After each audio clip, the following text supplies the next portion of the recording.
G'day, listeners. This episode is proudly brought to you by our sponsors, supshq.com.au. Use BWB15 at checkout to receive 15% off and direct shipping.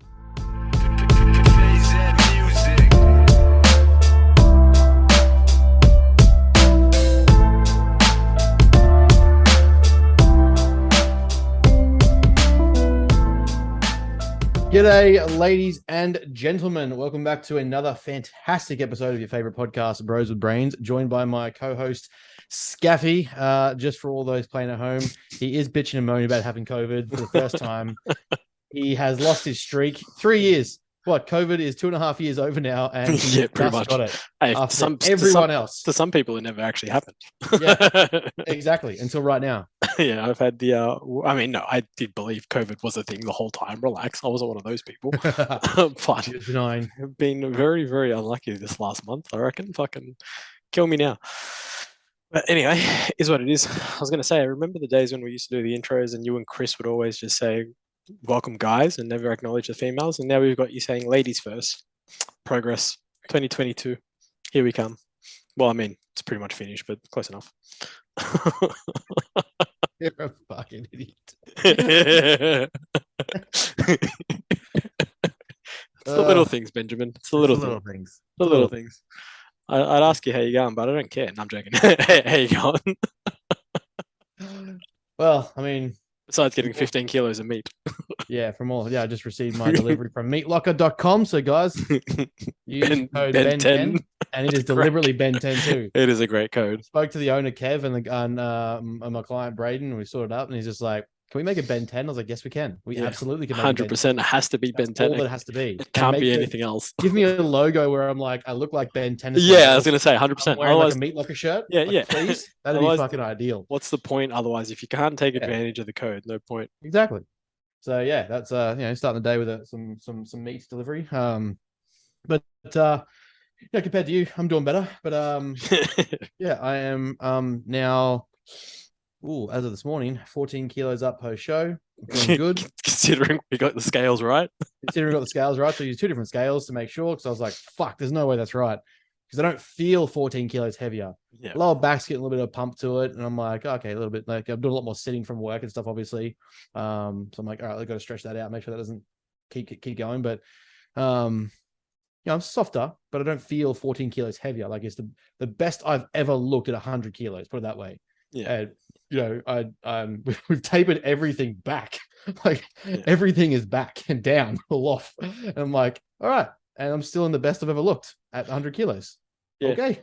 It may even be worth getting some blood tests sooner rather than later now, so that you're sort of there.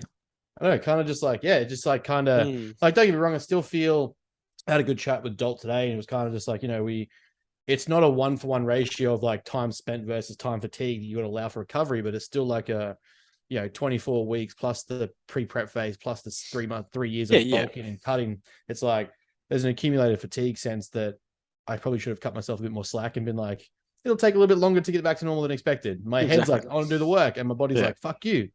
Your body's like, not today, Satan. Yeah. Like I'm still like, we're still, as much as I'm ready to go and client sales have been great and consults are off the roof, but it's still only 3.5 weeks after the show. And I'm like, let's get to work. But at the same time, fatigue is still, sleep 7-8 hours. And I'm still like, fuck, give me more. So kind of had that little, I guess more advanced perspective today, where it was like, I should probably give myself a bit more chance to allow for that recovery. Actually recover. Yeah, to let that happen. So who would have thought? Yeah, I know, right? So besides that, like I never really had the chance to stop and sit down. So I've been trying to put in some more gaming during the night and stuff when I'm just chilling, and just got my computer up and running now. So get a bit more gaming stuff in just to relax and let me zone out. But besides that, weight's back up, training's feeling good again. My pumps are fucking unreal. Like just an easy 4-day program, send it full send, fucking failure sets, drop sets, supersets, all the shit. Yeah. Well, I mean, the idea was just to get some actual health aspect to it, right? And what better way to do it than not just via nutrition, but with a training paradigm that will assist in sort of aerobic health, metabolic capacity, tick off a few different boxes while you're recovering. Because in theory, it shouldn't cause too much systemic fatigue and down regulation of like the nervous system, because CNS frying is still not a thing. But yeah, like in theory, like we shouldn't have to worry about that sort of shit. So we just write it out, and I think a couple of weeks, get some blood tests and see where you're at, and get ready to plan for the fun stuff. The fun stuff in full send. Yeah, that's pretty much where I'm. Like, I'm as we spoke about yesterday, I'm almost at the point of closing the book for season B next year, because it's just like, I think I've had like 10 consults since the show finished, and kind of the way I coach and want to take people and stuff through. Like, I'm not greedy or anything. I need to have like 80, 90, 100 clients. It's not how I want to operate coaching. I know where like Matt wants to go with his education side as well. So, once I sort of get towards maybe a few more, I'm like, let's just shut the books and focus on who we've got, and then we can market to this brand, not so much come to coaching. And that's, it's just fucking gone gangbusters after the show. So yeah, if you're keen, reach out, because I'm getting towards the back end where I'm nearly looking at like trying to put Tom on, or get someone under me for more gen pop populations that don't need as much advanced coaching, and programs a bit more simple. But yeah, so that's everything's in a good spot. We've also got Jordan Peterson this afternoon, which is gonna be really fun. So you going to that tonight? Yeah. So it's at the exhibition center. No, what do we call it? We call it the Lyric Theatre. Out at Chandler in Brisbane, I think. In Brisbane, I think it is. So we go on that tonight. There's a few of us going, even from the team. So that'll be really good. Like, it's good that everyone in the environment's trying to level up. Like, that's what we encourage a lot. So having people around us that are being pushed to level up and develop and take responsibility and ownership of themselves, and who better to tell them how to do that than fucking Jordan Peterson? Yeah, that's a fair call. I mean, I could tell him, but I could tell him, but kind of maybe has a bit more like more authority from the man himself. I mean, a lot of us could tell him, but whether they listen or not, it's another story. If you hear that beautifully spoken Canadian say, "Hey, you're a piece of shit, man up." Well, okay, fair enough. Yes, sir. Yes, sir. Yes, sir. Thank you, sir. 3 bags full. Yeah, please, Sam. I have some more. Of what? Of you just telling me I'm shit? Yeah, pretty much. Well, anyway, so what else has been going on? Much. We had the episode drop of the Peak Week documentary that we recorded. So if you haven't seen that, link is in our bio on the link tree. It's basically just like a week out. I think it started on the Sunday, 6 days out, and then moved into like 2 days before show, the day before show, and then stage day, and then a post comp wrap up sort of thing. So yeah, it was really I was very humbled by the way Phil put it together. So if you ever need videography, Phil Wilson at Wilson Media Co, he's fucking unreal. He fit the team like it honestly felt like he'd been there the whole time, not just the last fucking 2 weeks out. But the way he put it together and stuff was like unreal. And the edits, the cuts, the slides, the sounding, the audios, like it almost made it into a movie as opposed to just like simply following a bodybuilder to stage. Enter in the Cannes Film Festival. Yeah, pretty much. And I was like, and it goes. I'm like, hey, short film. And new season of Entourage is happening, the Australian version. Pretty much. How it starts. I got told it was the Wish version of Bumstead. I was like, hey, anything version of Bumstead is good. That's not an insult to me. I'm the Bumstead that your mum said she has at home. I was about to say, you're the Bumstead. That's it. That's fair. I'm like, look, that's a compliment. Anything Bumstead true that. I'll take that. Let's be real here. Anything in comparison to Bumstead, I'm like, yeah, I'll take it. Like if your name's in the same sentence in a positive manner, you've done well. Yeah, that's okay. Sweet. Thanks, bro. But yeah, that was the sneaky bitches managed to get some family photos and stuff they put in there as well. So apparently it's got a few people to cry. I was like, oh, you're all pussies. I just had high estrogen. That was my fault. My test estrogen ratios in prep was too high, so that was the only reason I got upset. You guys are just pussies. You're just gonna pop some more AIs. Yeah. Pop like Skittles out of the Pez dispenser. Not enough Novodex in your system. Get that shit up. Just a Romacin. We're gonna bomb all your estrogen. Fuck it. Take a pallet of Arimidex. A pallet? What sort of measurement is a pallet? We don't measure. We just take. But yeah, no. So that was really good to see. Like to actually watch that. In the worst case scenario, say never compete again or anything like that. There's that whole moment is caught on film now that I can show clients. I can look at myself. Like I've watched it twice now. Specific minutes, like moments. Checking yourself out. Yeah, just having a wank while I do it. Fair enough. Yeah, someone's got to do it. Exactly. So yeah, it's just that's always going to be something that's around now. It's on YouTube. And Phil was like honored that we got to put him on YouTube. He was like, I don't have anything on there. I was like, cool. Well, there you go. Well, fucking build a channel, brother. Hurry up. Yeah, keep shit up there. Yeah, so he'll definitely be in the works now with us for the future. Like, we're going to start figuring out more content to do, education stuff, recording seminars and training sessions and shit like that, and more talking education stuff. Try and get that sort of authority out there that, you know, it's not just another bro lifting weights. But yeah, so that was a very good video to watch. We just sat down at lunchtime and just put it on. It was awesome to see. Like, there was stuff that I forgot I even said. Like, I'm expecting backlash from some of the things I said from people who aren't as we'll say mentally resilient. I pretty much just like, you go through my whole story and you hear about it all and stuff like that. And, you know, dad, mom, cancer, my injuries, car accident, COVID. And then you just hear me before the show, you know, when we're sitting on the chairs out here and just sort of saying, I don't cop the whole like traumatic experience bullshit. I've worked hard enough to know that I got here from hard work, not from my entitlements. And I'm like, I'm just listening to that. I'm like, oh, someone's definitely going to get triggered by this.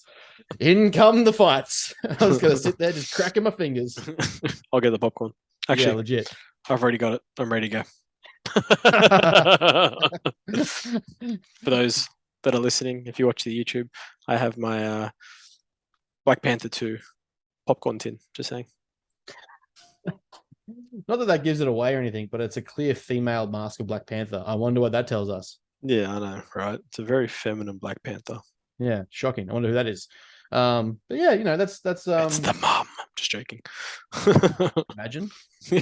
Yeah, right. Have I not given enough? She just like puts on the Black Panther. Yeah. No, I take it all. In fairness, that would be epic. I'd watch it. That would have been that would have been actually like fucking epic. Yeah, I'd find that good. Yeah, twist of fate. Yeah. But yeah, no, that's pretty much me, man. Like, I'm just, now it's all about life, business, the team, getting my own training back into place and knuckling down, setting up the new schedule and setting up the new systems and just getting everything in play. Like, I'm feeling around a bit now with like scheduling hours, work hours, where I train, when I train, when I do cardio, all that sort of jazz to get meals in properly now that food's a little bit higher. And yeah, so it's just all figuring it out now. The post comp life, as you would see, the one of the episodes we just released on YouTube, like the life after comp or something. I think it comes out. I don't know. We upload an episode maybe. I don't know when. I don't know. I do stuff whenever it came out. Whenever it come out. Yeah. But yeah, so we're just getting that all rolling and yeah, trying not to get too fat. Yeah, that's the goal. It's funny. I try to every time I've tried to like reset and, you know, get back to some form of normalcy, something's popped up. So yeah, my check-in last week with Joe, I'm like, all right, moved in now. Everything should be sorted. I should be right to go next week. Like, should be sweet. And then on Sunday, I'm like, so do you want to cry or do you want to laugh? Like, which one do you want?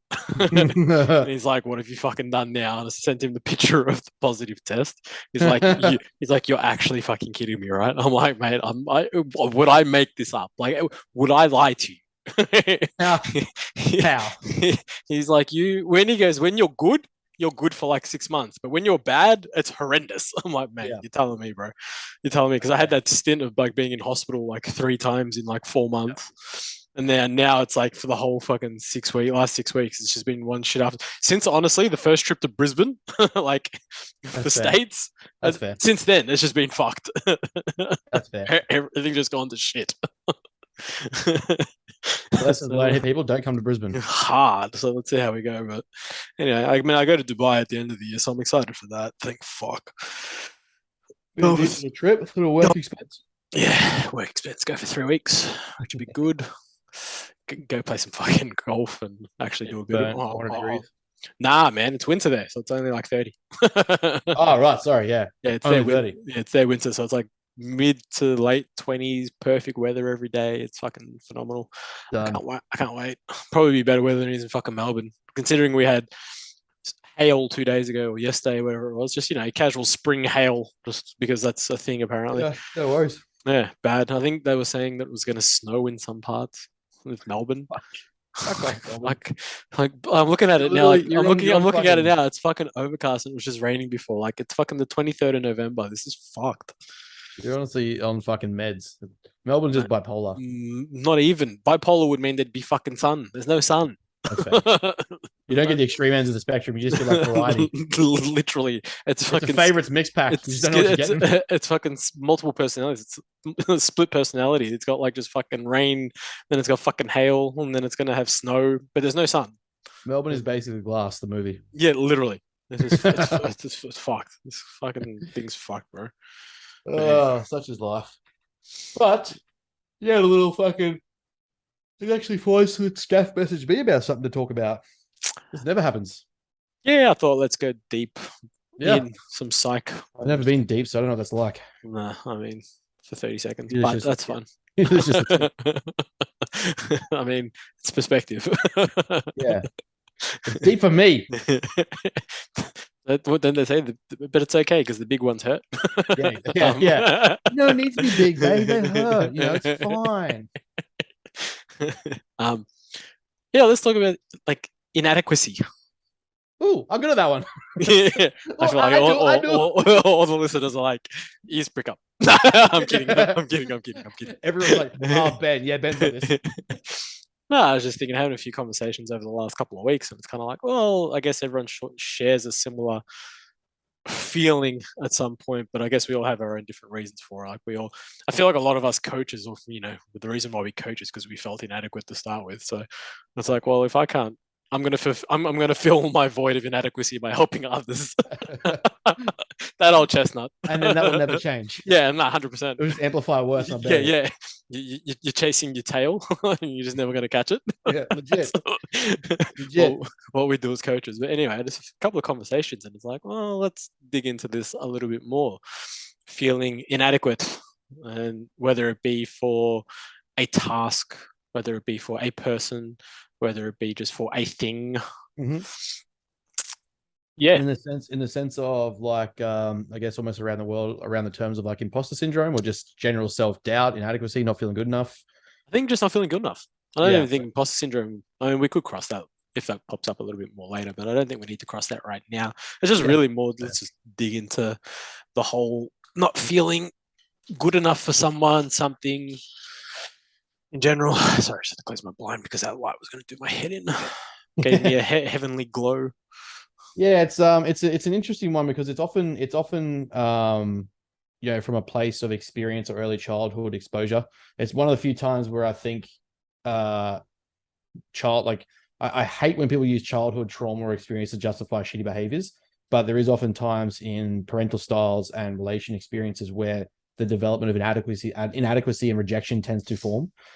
So we can see like when people become consistently rejected or potentially experience continual criticism without the sense of a growth perspective, that it can ingrain a sense of self-doubt, self-consciousness, inadequacy, not feeling good enough to do something. You never reinforce that it's possible.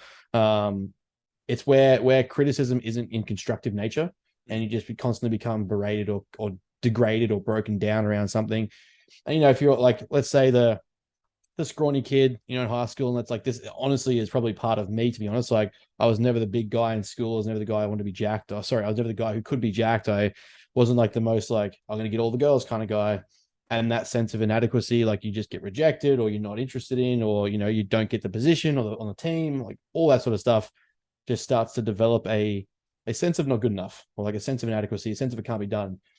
The problem is though, and this is for most childhood held traumas or experiences, is they then convey them into adulthood or past adolescence and into adult life.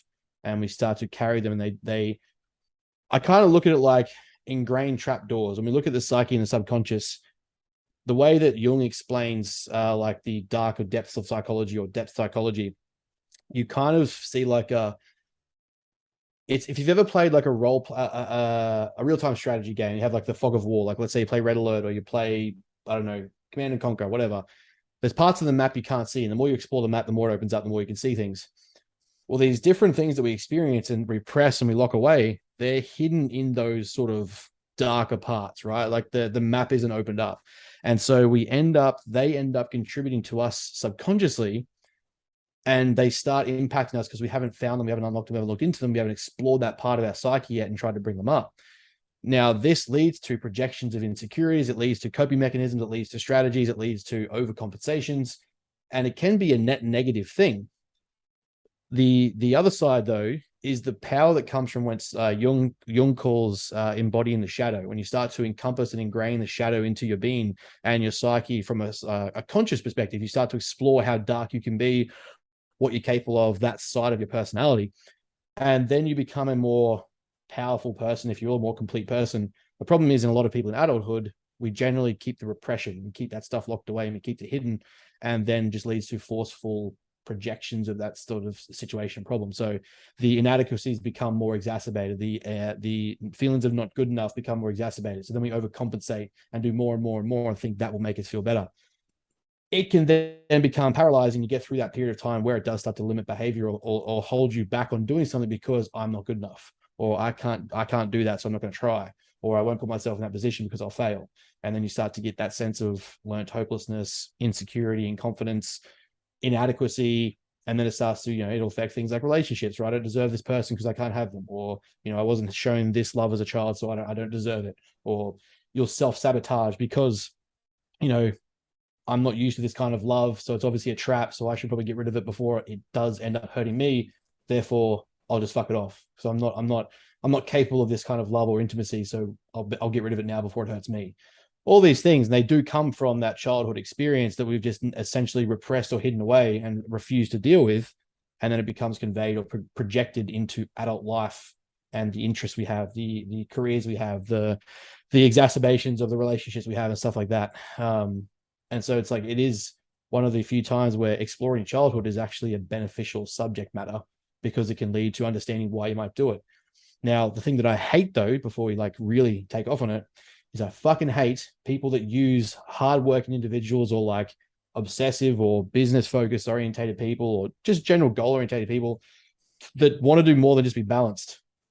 And they start to attack like the whole, because of childhood, you're just obsessed with this and you're actually inadequate and don't feel good about yourself. And they'll sort of brush off like someone's hard work or success because it's just like it's an overcompensation instead of someone just actually worked hard. I fucking hate it. It happens all the time. I hear shit like, oh, Musk just wasn't loved as a kid, or fucking Steve Jobs was picked on and couldn't get the girl, so he got rich. So good on him. Fucking cool. He's a billionaire now. Oh, turning a frown upside down. Yeah, what an insult. Like, yeah, I hate that shit. But yeah, that's generally where you tend to you kind of see inadequacies, and it can still be fostered in adulthood. Like, people can still have forced rejection or experience rejections as an adult, and it can exacerbate those feelings further. Like, you do try to court someone as an adult and it doesn't work, you get rejected. You go for promotions, it gets rejected. You go for housing, it gets rejected. You go for promotions, you get rejected. You go for a new job, it gets rejected. All of a sudden you start to feel like, holy shit, the common factor here is me. I'm not good enough. Or, mommy and daddy still aren't proud of me. I'm not good enough. All these things keep falling on my lap and I fuck it up. I'm not good enough. And you start building that sense of inadequacy and just not being good enough to do things. You're always thinking, why me? Exactly right. It's like, well, now this just becomes hard, and life is hard, and why is it me? And well, if it's going to happen every time, why try? Or if it's not going to be me, why bother? And we call that learned hopelessness. It's actually a defined subject matter, similar to along the lines of a fixed mindset. Carol Dweck actually studied it in her early works in the 80s, 90s, or what we call the golden era of psychology. She started exploring more around learned hopelessness and how re-ingraining these thoughts and experiences in students actually led to them believing and almost borderline becoming depressed because of what was happening to them around their education stuff, or the way they got their marks, or their parenting and stuff like that, how it made them feel, and the way they start to just ingrain these ideas about themselves. They weren't good enough, no one loved them, their results weren't good reflection of them, and so they failed. And well, if they're going to fail, why try? Well, if I can't try, what's the point of being here? If I can't be here, here's depression, like, may as well go. And so that's a pretty heavy spiral of what can come from that sort of perspective as a child too. Short of obviously speaking to a qualified professional, not a mindset coach on Instagram, I guess, what things can we look at then? Because it's like you said, it's learned. What strategies could we put in place?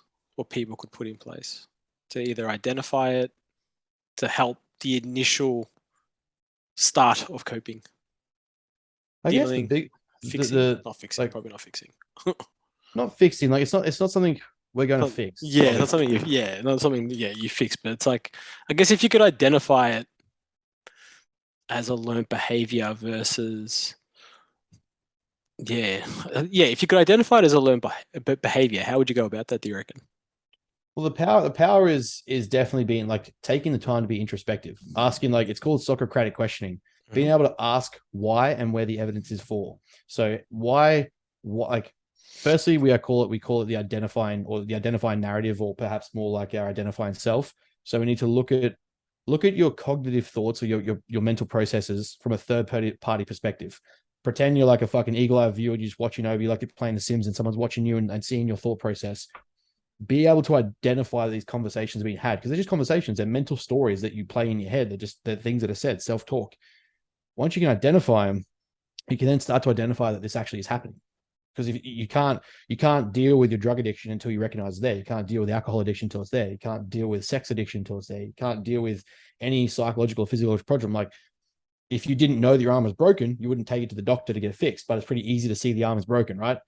Mentally, sometimes it's hard to see these things until we identify that those words are being said over and over and over. Once you start to realize the self-doubt comes in, especially if you notice that, not like an easy way to identify it is if an experience or situation is given to you, or the opportunity is presented to you, and you reclude yourself and you become reluctant to take it on, though it's in your field set, your wheelhouse, it's in your game plan, the forced withdrawal and the self-doubt that I can't do that, like the self-doubt is normal for a lot of people. It's the reclusion and the retraction and the self-doubt and the self-attack that comes with it. You'll notice the spiral will start to become, oh fuck, I'll be in front of people that might judge me. Oh fuck, I'm not good enough for that. Oh fuck, turn away. Like just say no, don't do it. You can't take that risk because you might lose what you have, or you might fuck it up. You're gonna fail. You suck. You're a piece of shit. Kill yourself. Like that. Those spirals and exacerbation is how we start to identify that this stuff is present. Obviously, the very last one was a lot of an extreme. Don't obviously think that that's everyone, but if you can identify that, you can then recognize that it's happening. The big thing is the immediate shift is recognizing that language is being used, and start to use modified, or what we call cognitive reappraisal. So, and the faster we can interrupt the feedback loop, or the self-talk loop, the faster we can interrupt or interject on that process and that spiral happening. So if we're able to see that this step-by-step narrative takes place and it's going down the trend, and it's like happened every time, like, oh fuck, I recognize that every time I give it an opportunity, or someone shows me love, or a business opportunity steps up, or my physique training starts to get towards stage, and I start on the road of self-doubt, I say these things about myself and want to like pull away. You can then interrupt it and go, well, a really easy one is taking a growth perspective or a growth mindset. And it's not just something just like all of a sudden, oh, you just have a growth mindset. You have to practice this, but conveying to yourself that it's yet. So I am like, I may not be the smartest person at this yet. I may not have nailed the situation yet. I may not be good enough yet. But the yet implies or infers that there is going to be a future in which you are good enough and that you are able to work on it. It's a skill set that you can master, you can take on. Be willing to challenge your fixed narrative. That is a big one. Being able to recognize that just because you think it doesn't mean it's true. Take yourself and put yourself into constructive environments. So open yourself up to constructive criticism. Are you willing to be constructively criticized as a lover, as a partner, as a business, as a coach, as a trainer, as an athlete, as a bodybuilder, as a fucking power lifter? Because the more you're able to put yourself into constructive environments, the more you're going to get feedback. The more you get feedback and you take it on, the more you can work on yourself and get better. The more you get better and show yourself that process is about learning and improving, then the growth occurs and you spiral up instead of down. Yeah. That makes complete and utter logical sense. Who would have thought emotions can be logical? They can be, yes. Sometimes. Well, when we take an outside, I guess, look at the conundrum that's in front of us, I just know a lot of people obviously go through that. That's very, very. I almost feel like it's a normal emotion, right? I think Or a normal self-doubt thought. self-doubt is a lot more common than people think, but it's because no one really talks about it, that they just think everyone's confident or arrogant or cocky. I know that I come across as probably the most confident person around. You would have seen my head in preps about how much I criticize myself and said I'm a piece of shit. I'm just not that good. Like I'm not pro status yet. That's self-honest. That's honest reflection and criticism. But at the same time, I'm also one to reflect on my business and my education and my knowledge. Like I messaged you yesterday. Am I good enough to take on this many clients? Am I good enough to take on this level of coaching? Am I good enough to call out these people, or not call out these people, but confront the bullshit? Because the second I do that, I open myself up to be criticized. Am I prepared to do that? I'm very introspective of that and very humbled in what I criticize myself more than anyone. So there's nothing that anyone could say that I haven't said about myself. But the issue is then if we fixate on those thoughts and let them sort of dictate our life and let those emotions take over, we can react in a very negative way and we start to, reclude, avoid those situations, avoid those people. If we can take that criticism and use it as a productive, progressive direction, it can actually make us better. I found the most growth I had was from honest self-reflection and self-criticism of believing that I wasn't good enough, but that led to me wanting to be better. So the more you fixate on, like, if you fixate it from a negative perspective that like not being good enough means I am not good and I'm a piece of shit and this determines my value, we need to work on that. If you're able to identify like I'm not good enough yet, but there is potential here or propensity for me to be better through hard work, education, and potential to grow. The same scenario then can provide two different outcomes. One is self-worth, self-growth, and self-development. The other one is self-pity, self-harm, self-reclusion, isolation, avoid the scenario, stay where you are. The more that we fixate on that downward self-talk and that downward spiral, we're just fixing our position. You'll never be better than where you are, which is where you get to like the people who have like self-defeating behaviors. They'll never be better than the scenario they're in because they're scared of the potential that maybe they're right, or maybe they're scared of potentially being better, exposing themselves or opening themselves up or taking on that challenge because they might fail. This is where a fixed mindset comes in. People who generally have a fixed mindset believe their talent is as good as it is and it can't be better, but it can't be worse. So if they get put in a position that challenges that, they then start to get scared that it may show that they actually don't know what they think they do, or they're not as good as they think they are, because it will hurt their ego. And so they'll lock themselves into like, I can do this level and nothing else. It's very common in like college footballers in America. You'll notice the high school grades and stuff like that. They might get the collegiate level, but they won't go any further, or they're like, oh, are you going to go D1? Or are you going to take the contract? No, I think I'm done. I just want to stay here. It's like they reach the top of their mountain, but if they try any further, it'll challenge their ego or challenge their beliefs. They don't actually think they're good enough, but they don't want to risk the potential that they are. Or they don't want to risk the potential they aren't. And so they'll just stay there and get locked in that idea. Having a growth perspective, every opportunity is a chance to get better, even if it means that you lose. So that's an important part to take on. Regardless of the criticism, any criticism in a constructive manner that you value and take on board, whether it be from a colleague or a coach or an educator or a mentor, should be looked at as a chance to be better. And the more you expose yourself to those scenarios and situations, the more you open up the possibility of being better and getting better and being the best. Peterson says it the best: you can't ever become the master until you're willing to be the fool. If you're not willing to be the fool, you're not even in contention for being a master. So if you can't look at criticism or self-doubt or self-reflection as a potential to improve, you're only ever going to feel inadequate and not good enough. Then that inadequacy spirals, you feel even worse, self-attack, self-doubt. You start to close down the business, you reclude yourself, you don't put the work in, self-defeat behavior kicks in, you start to destroy yourself and you start to destroy what's around you. Or you can look at it and say, well, let's be honest, I'm a shit coach right now. Okay, what do I do to be a less shit coach? Study, hard work, focus, take on the advice from people who are better than me, seek mentors, put myself in positions to be criticized and made better. All those things then create a growth environment that mentally makes you stronger so that you're less likely to succumb to that self-defeating behavior. And that's the same premise with any sport or athlete. Like, you have to be put into the best athletes seek out the best in the world to challenge them, right? Like Jordan wouldn't say he's the best unless he went and played against other people that were the best.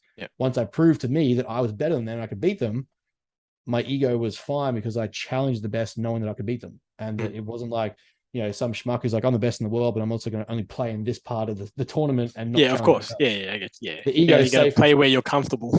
Exactly, and that comfort zone never fosters growth. It never creates pressure to build stress that will build improvement.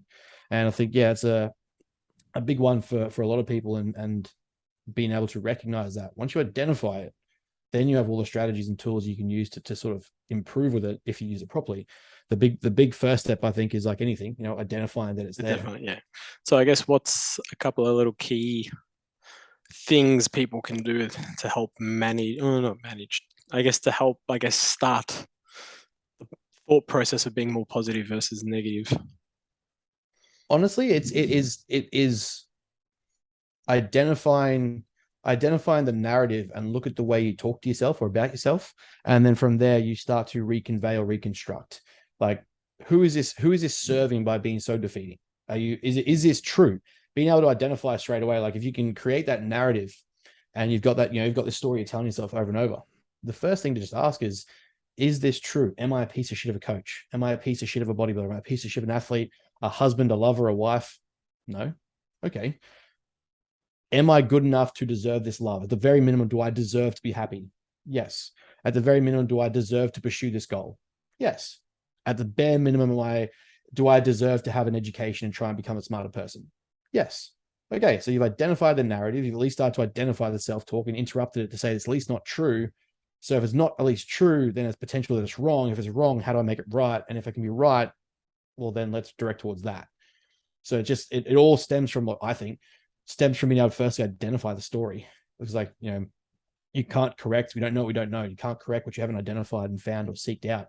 And then from there, it's kind of free reins to take on that growth mindset and start to look at those environments and take ownership of stuff. The STC boys do get that right. When they talked about this, when I first saw their mindset stuff, was actually pretty good around growth mindset and around ownership, responsibility. Because once you've identified something, it's no different to like a legal case, or it's no different to a medical problem. Once you've identified it, it's your responsibility to declare it. It's your responsibility to deal with the problem. And that then becomes your job to own. From there, the positive language has to be, it's a skill set. Self-talk and mental reflection is a skill set. It's no different to putting stress on a muscle tissue to create tension, to build hypertrophy, and then go home and recover and eat to make it grow. You need to be able to practice these skills over time and not just expect pressure of it to nail it the first time. To be able to sit mindfully and actually explore thoughts, narratives, the way you talk about yourself, see what they look like, identify them. Man, the amount of women that I'm speaking to that have so many different stories that they describe of themselves. And we call them narratives, you can call them stories, you can call them movies, whatever you want to do. But there's so many individual stories, like when it comes to, being a wife or being a lover or something like that. Like, I'm not good enough because I don't look X, or, being at work, like I'm not good enough because of Y. And dudes will do the same thing with their appearance, with their performances, in the bedroom, in their life, in their training, in their sport. The amount of different stories we tell ourselves that then lead to inadequacies and fostering this thought process of not being good enough. Not enough times are we taught to actually stop and say, well, hang on, is it actually true? What is the story I'm telling myself? Where does it come from? What is the reason for it? Exploring the past that may have led to it. I know for a fact part of my self-critical analysis comes heavily from dad constructively attacking how I played footy. Mm-hmm. It was never just a simple pat on the back, like, great job, you're the fucking best here. I was like, I'd go, and I talked about this with someone today. I'd go and brag about the game we just won or something like that. If he was there, like, fuck, did you see me throw that pass? Threw a face ball, we scored a try. He'd follow that up with, yeah, great, but also those 2 tackles you missed. Yeah, I was going to say, 100%. Like, no real constructive mentor or advisor or someone facilitating growth is simply just going to do nothing but pump you up. That's not constructive. That's exactly shit. Right. Acknowledge the good, but also remember there is the other aspects to it. You have to be, exactly. As soon as you're willing to take that criticism and, like, there is always a potential that your mind is actually your friend. It's trying to tell you something. Maybe I do feel good enough because I'm being lazy or I'm not putting enough work. Yeah. If that inadequacy is coming through with some form of honesty, take that on board, reflect on it, explore those thoughts and feelings. What am I doing that I could be better at? Could I be a better husband? Could I be a better wife? Could I be a better lover? Could I be a better CEO? Could I be better with my business and spend my time better? Am I wasting time or being inefficient? Am I spending money where I don't need to? Sometimes it's not a mental trauma. Sometimes actually your brain is trying to be a friend and help. And too many people just like, oh, I've got this disorder. My brain hates me and my body's shit and blah, blah, blah. Well, actually, are you just being shit? Is the body, is your brain telling you that you're being shit? Like, can you be better? If you're feeling inadequate about, one of the big things I felt inadequate about at the start was being in the same room as people like yourself, Dalton, like being in smart conversations where I was like, I don't deserve to be here. Now I'm just like, I fucking froth them because every time it's either a chance for me to contribute or ask questions or be better. So that initial hesitation, you've got to sort of reflect on and say, well, am I actually dumb, or is there a reason why I don't want to be here? Is there a reason why I'm scared? Because then you can confront it and change it and talk to yourself a bit differently, or at least challenge the position. Like, at the worst case, if you just say, 1, 2, 3, go.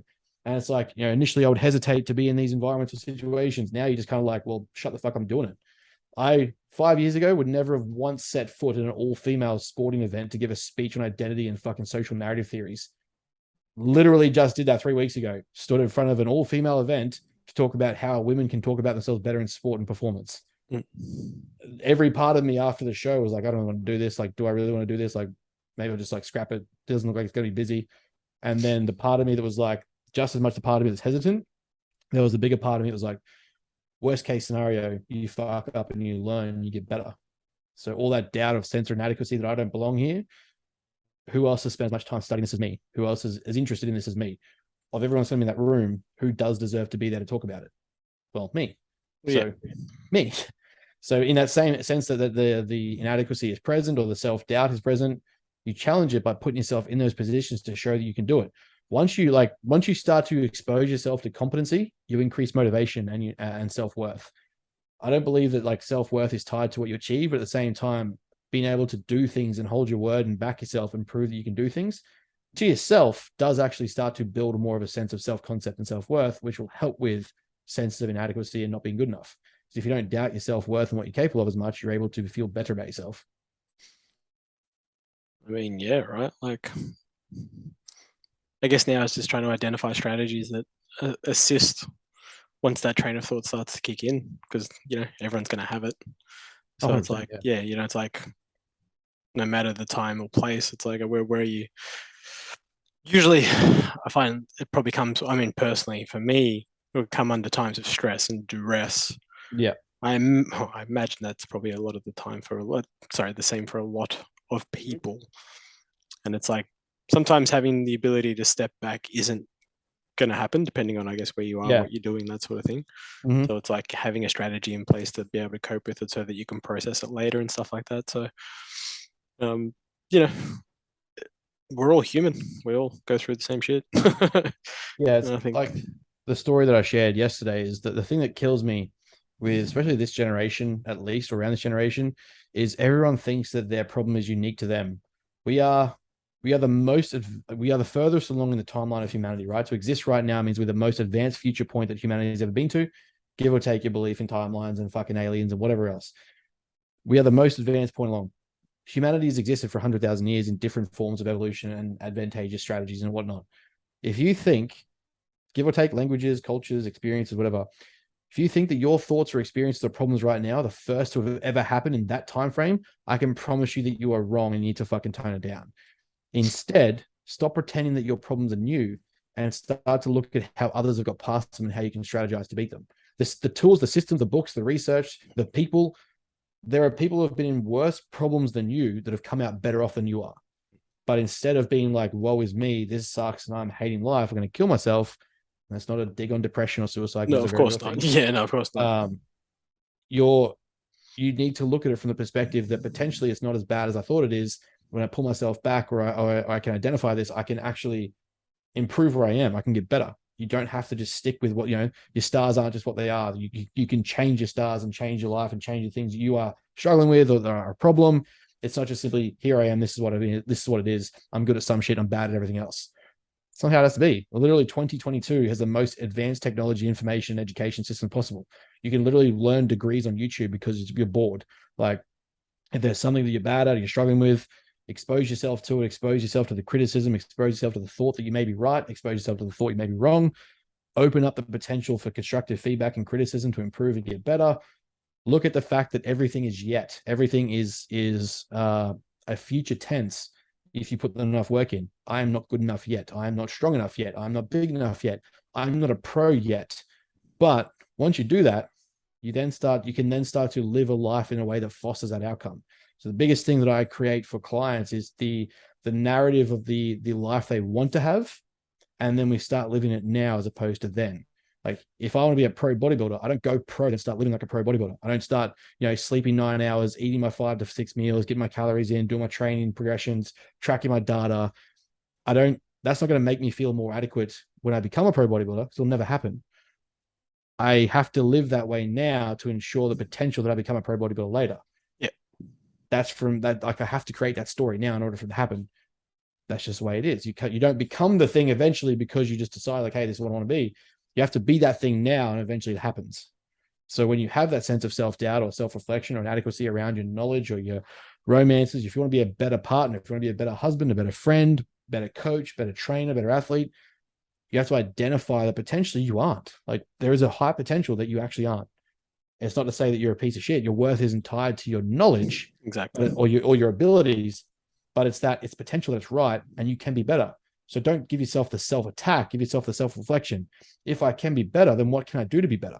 And then I start doing the 1%ers every single day, and suddenly that inadequacy goes away.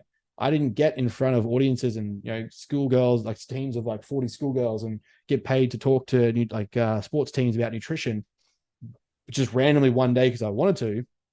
I literally identified what I'm good at and what I sucked at and what I want to be better at, what I love talking about, what I love training for, and just fixate on those things. Like I have very few things that I do, and I do them to the best of my ability with as much intention to get better and progress as possible. You'll never find me say that I'm the smartest person in the room, and I definitely don't think I am, but I will struggle to find someone who wants it as much as I do. Yeah. And with that opens up the potential to get better. And then I'm willing to do the shit that others aren't. So though I feel inadequate now, like you would have seen me around fucking Luke Lehman. I'm fangirling over the fact that we're in the training facility for Luke, and he's Scaff just like, oh, this is my mate Luke. And I'm like, no, that's Luke Lehman. That's not just your mate Luke. But through the conversation and talking, like we started talking about testosterone, depression, midlife crises, I actually realized I had a level at which I could converse with this man on that didn't make me feel inadequate. That wouldn't have come if I didn't study and train and put myself in those positions, right? Like I would have always forever thought Luke just knows more than me on everything. Get into a conversation where we're talking about hormones, depression, mental health, suicide, men's health. I was like, wait, this is actually stuff that I know. So all of a sudden that inadequacy kind of goes away because I put myself in that opportunity. I've spent many years studying and researching and continue to study. I put myself in a position to have that conversation and was open to potentially being wrong to converse with this man and challenge my own beliefs. And then we actually realized that there's just a strong conversation here. Simples, effective, Simples. Easy, not easy. It's easier than done. It's definitely a hard task. I think the first step for all of us that do go through sense of inadequacy or these stories we tell ourselves, because that's all they are. They're just, if we look at the brain from a anatomical survival system tool, self-doubt, self-criticism, self-restriction, inadequacy is a learnt behavior. And it comes from a sense of survival. We're trying to prevent something from happening that we think may happen, or we're trying to protect ourselves from. So, fear of embarrassment, fear of failure, fear of not being good enough, or fear of being rejected. We're not good enough. We're not going to be good at these things. So why try? The brain's just helping you survive. That's all it's doing. It's actually your friend. It's trying to help you out. We just need to show that that's not the right reason. That's just not actually what the truth is. That's not how it is. Eventually, yeah, sure, you might get rejected by people. You might get rejected by partners, by investors, by business partners, whatever. But not every outcome is going to be a no. You have to continue to find the environments or put yourself in those environments where potentially you get better. So you get to a point where the answer is yes. You might find, the first 20 people you ask out on dates might be shit. They're actually pretty shitty people. You just thought they were better than you, or you just thought they were nicer than you, or you just thought they were, pretty. So they must be worth trying for. Actually not the right person. How about you sit and be introspective and see what you actually look for in a partner? Most of the time, they're not your person either. You just saw them on a pedestal and was like, well, they're not good enough for me, so I'm not going to try. Probably actually not even the kind of person you want. You just think that's what you want. Yep, completely fair. Should we get into questions? See. Okay. I feel like, do you want me to start or do you want to start? Should I start? I got serious ones. Serious ones. All right, let's mix it up with some fun ones first.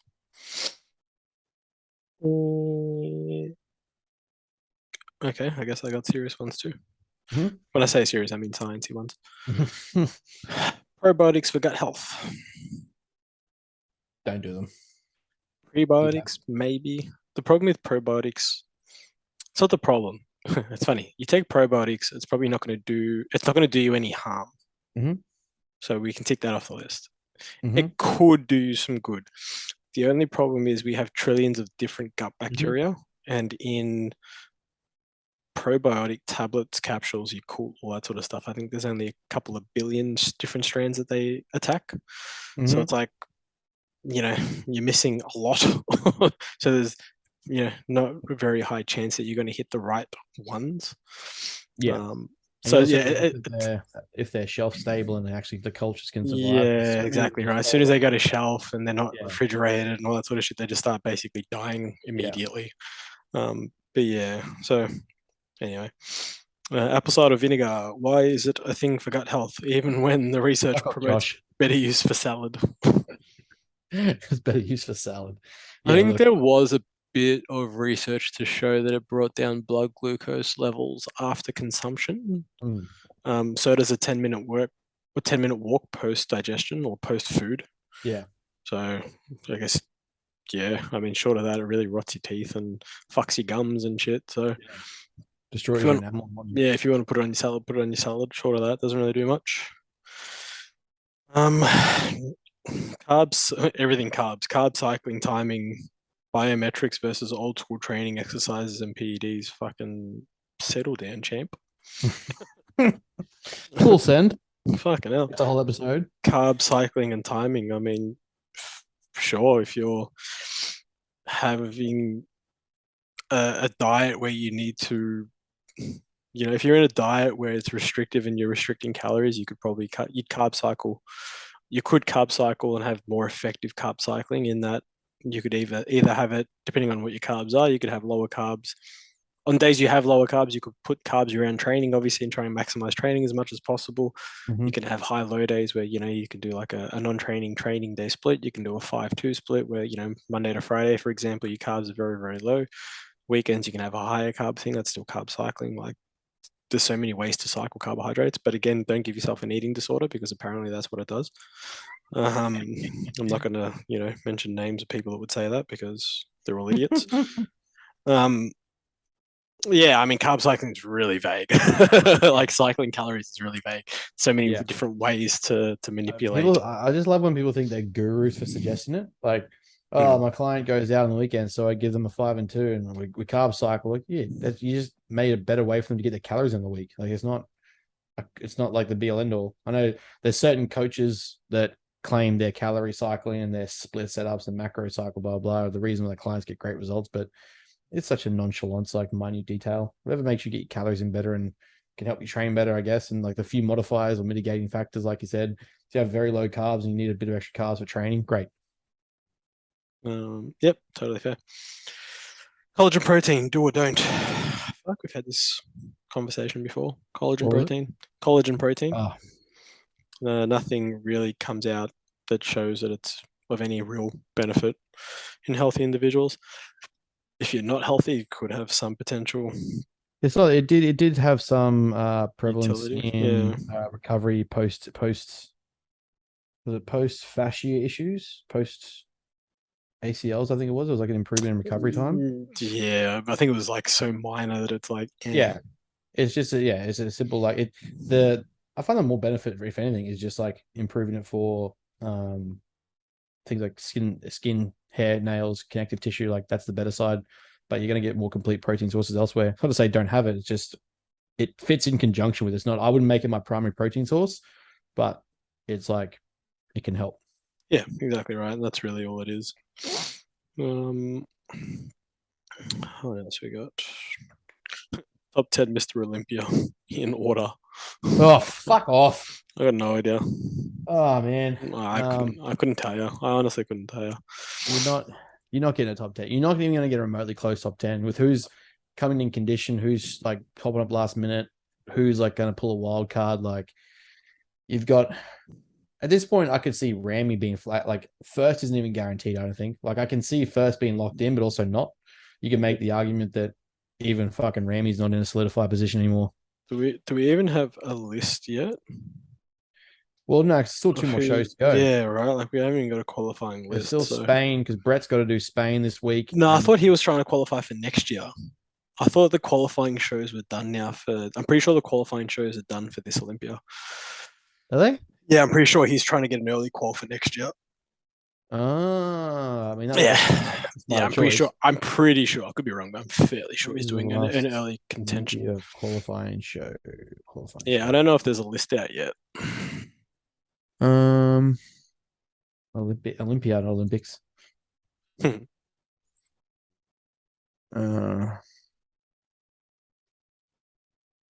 September. Hang on. Qualification period starts on September 13 and ends on November 20. Oh yeah, it's done.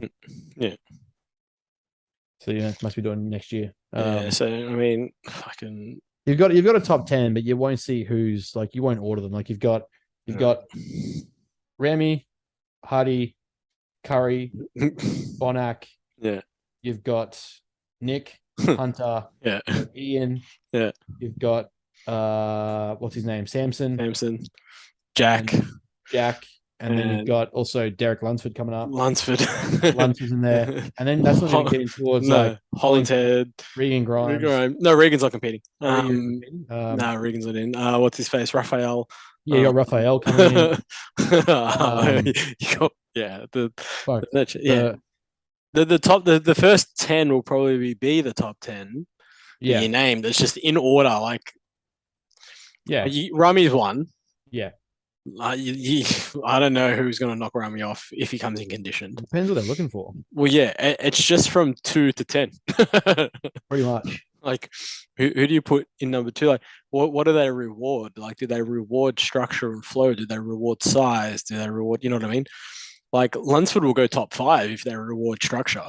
Yeah. Because he looks fucking phenomenal. Yeah. He fills out his frame better than, half of them because his frame's like small enough for him to already fill out. That's why he was a 212. Like, so I think he has the same crispiness to some of the others. Oh, but that's the thing though. If he comes in condition, it's like, well, he's if he comes in condition, he's got a top 5 spot. Well, he'd almost be top 3. Like, he'd be hard to beat. Like, anyway, fuck it. I couldn't put them in order. I don't. You're honestly at such a subjective level and such minute details and difference. Yeah, it is literally comparing apples and oranges, and you're just looking for based on whatever the judges decide is important on the day. Yeah, and considering Samson and the way he's looking now. Oh, Samson can pull a dark horse come out of nowhere. Yeah, like, it's fucked. He's like, 280 still, and he's fucking jacked. And there'd be someone that we haven't thought about, and they just come out of nowhere, and you're like, go fuck yourself. Please discuss the GH insulin combination for max IGF production, doses, timing, and etc. I mean, it's not something that I'm going to talk about on a podcast because get on a consult with me and we can discuss it all. The reason why insulin is really prevalent in IGF-1 is because it's hepatic. So we have hepatic growth hormone sensitivity factors. And that's what that's what insulin impacts, which will allow for, greater uptake of growth hormone, which then also allows for a greater uptake of IGF-1 and in turn creates growth. That's the basic way to talk about it. It just increases circulating IGF from the liver. Well, helps assist with that. So that's always a handy thing if you want to get absolutely yoked. Yeah, I mean, that's really it for that. I don't really want to get into too many complications, like doses and timing and stuff. Like, it's very, very personal to the person. So give me a message directly and we can set up a consult. Make it easy for you. Very fair. That's all I've got for the questions, I believe, on my end. All right. Well, we have just a few things around people's responses to my question box.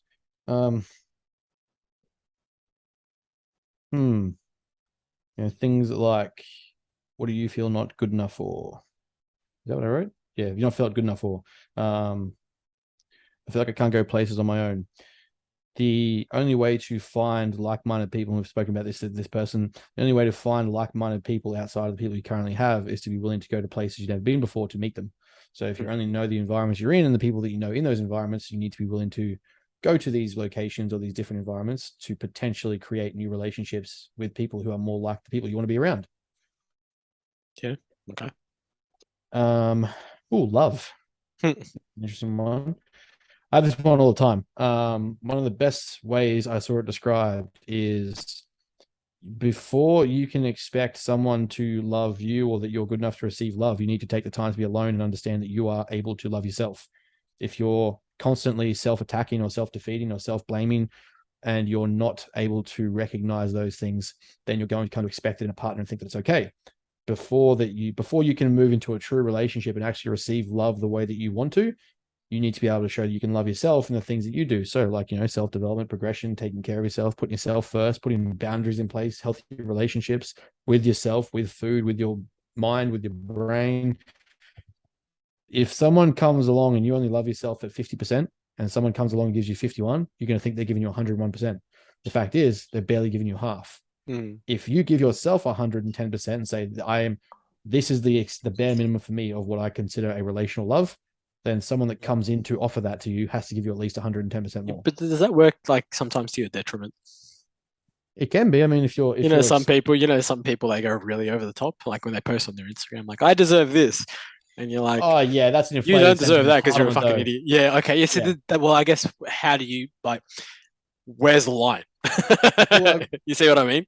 Self-worth and self-love is not something you go projecting on Instagram to make people validate you, because really all that is projecting a sense of insecurity and validation. Oh, which we know. Yeah. So when it's time to things like, loving yourself is not stuff you got to announce about, like, I need my baby daddy to do this. Yeah, like what's that? I deserve this Gucci bag. What's that fucking dumb page everyone promotes all the fucking time? A lot of Instagram. No, it's it's always like a guy and a girl, and it's always like talking about fucking love and shit. Hold on, I know someone that's posted. I'm gonna go. Oh, it's like DM Fix or something, or DMX or DM DXPEMNDS DX. I don't know, dope minds. It says I don't know how DXPEMNDS is dope minds, but sure. But you read it and like every fucking thing, like find someone who respects you and is not afraid to protect your heart, someone who will stay by your side consistently, blah, blah, blah, all this bullshit. And then people keep reposting it, and then everyone that reposts it is fucking single. Yeah. It's like, Question is though, do you respect yourself before you go worrying about someone respecting you? Yeah, like I can appreciate the sentiment. Yeah, like 100%. It's a nice ideal. Yeah. But like, really? Yeah, no, I think the big thing is not being arrogant about the way you value yourself, but having value in who you are and loving yourself for what you can do, what you're capable of, and what you're competent with, means that when someone else comes along, you don't accept the bare minimum. Because at the moment, I see a lot of people like rushing to find relationships, or like assuming that someone else is going to complete their problem, or they're going to fix them. Like this idea that someone else has to come along and complete you. No, they don't. They absolutely do not. Someone needs to compliment you, or someone in a relationship needs to be contributing to you, but you don't have to compromise all of yourself, and you don't have to find someone to feel whole, because that implies you're broken. If that implies you're broken, then you need someone else to fix you, and then you need to have someone to repair that damage. That's a terrible way of thinking. I'm inherently broken because I'm single.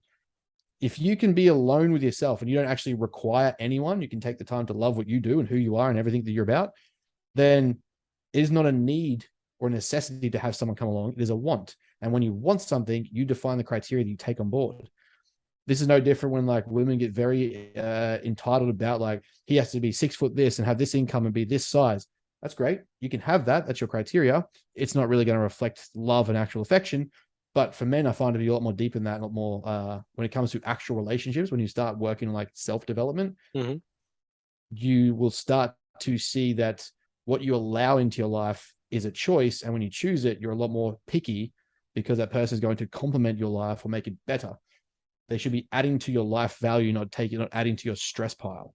So that, I think, is a big thing there that comes from, feeling good enough to receive love from the right people means you firstly have to be able to love yourself properly. And that means that, 100%, not 50%, and they come along at 51%, because then you're literally getting someone by on almost half. Yep, no, that's completely fair. Not felt smart enough for people, not felt enough for a partner, or that I didn't quite fit their ideal mold. You know what? Sometimes we don't. Sometimes we don't fit those things. Sometimes it's like very possible that we're around the wrong people, or we shrink ourselves to fit the people that we're around because we think that's who they need to be, or who they need us to be, or who we're supposed to be for them. The problem is though, you shouldn't need to shrink yourself for someone, right? Like you shouldn't need to be playing small in order for someone else to feel grand or feel good about themselves. That's just not someone you want to be around, because that implies that you always have to be restricted to maintain their happiness. Why the fuck would you want to do that? If you have to give up everything about yourself to be small and shrink down so they don't feel insecure or challenged. There's a difference between like having an agreeable and a dismissive person and having someone who's just subservient and just an absolute like pushover and treat them like a piece of shit. That's not a relationship. That's just being dominated. Which some people are into. Which, hey, if you're into that, great. I mean, like, Saturday night, send me a message. There's a whole thing for that. Yeah, there is an industry for that. There is a thing for that. There is. Just for those that are listening, in case. I mean, I was told. Last one was my weight, Hashimoto's. People judge when I'm trying my best and appear not to be getting any better. At the end of the day, I think the big thing there is deciding who you put whose opinion you put value into. Because if the right people are seeing you put work in, then who gives a fuck what anyone else is thinking? Like, Yeah, right. Like you genuinely have like you have a physical ailment. You have yeah, something, and it's not exactly small. Like Hashimoto's is kind of a big deal. yeah, So yeah, like, and it's not. It depends, I guess, what your progression measure is, right? It's like you're not yeah, progressing, but like being able to like I don't know, say train 3 times a week. If you're able to train 3 or 4 times a week, or whatever it is, whatever you've set your target at, and you hit, you've won. Like that's yeah, good progression. Like yeah, building on that goal is amazing. Like yeah, like I know what I mean. Like what you set it at is what you set it at, and as long as you manage to get through that as often as possible, you've won. yeah. The only thing is progression from wherever you are. There's no Yeah, like, there's no right or wrong answer in that sense, but more so the fact that, you know, it's not wrong to you want people to see your hard work. You do want people to see that you're working hard, but at the same time, make sure you're working hard for you and progressing for you, not because you assume other people have to see it. Because at the end of the definitely. day, they're not going to give a fuck regardless. They might have an opinion, they might say something, but they don't give a fuck. The the only metric we can go by is, like you said, what goals are you setting? How close are you ticking them off? Whether your goals are 10 steps behind someone else and you're trying to catch up or whatever, you just have to play the hand you have and where you're at and play from that base. And when you can do that and you just aim to progress, that's all that matters. Instead of at the worst case, if you're starting at 0 and someone else is starting at 10, you can't spend the time fixate on who's at 10. You Yeah, need to look at, well, how do I get to 1? yeah, Because once exactly you right. get to 1, you can get to 2. When you get to 2, you get to Hmm. 3. Now 3 becomes 6 and 6 becomes 12. Yeah, That level of expansive growth comes from just trying and striving and aiming to be better and progress forward. If we only fix it, this is why I hate people that have, I'm not saying this is this person, the reason why I hate when people talk about their cruxes or their victimhood or their traumas or their problems, they identify with it so severely it becomes the first thing they talk about. And we see in social narrative theories that the first thing someone tends to identify with, it starts to create their personality and becomes almost like who they are as a person. So if your injury or your setback or your obstacle is the thing you talk about and it's all yeah, you that's yeah. It's with, like it's who you identify as, and you're yeah, like, it's who you start to become. You start to yeah, become that entire story. And it's like, yeah, that's great. Like, you can tell me that how hard you had it, but what have you done to fix it? What have you done to progress it? What have you done to be better? And if you're progressing and you've had this problem, then who gives a fuck? Who gives a fuck if it's 1 step ahead or if you've had 5 steps forward, if you had 10 steps forward? Comparing to someone who's not even in the same game as you or the same field, it kind of takes away from the fact that you are progressing.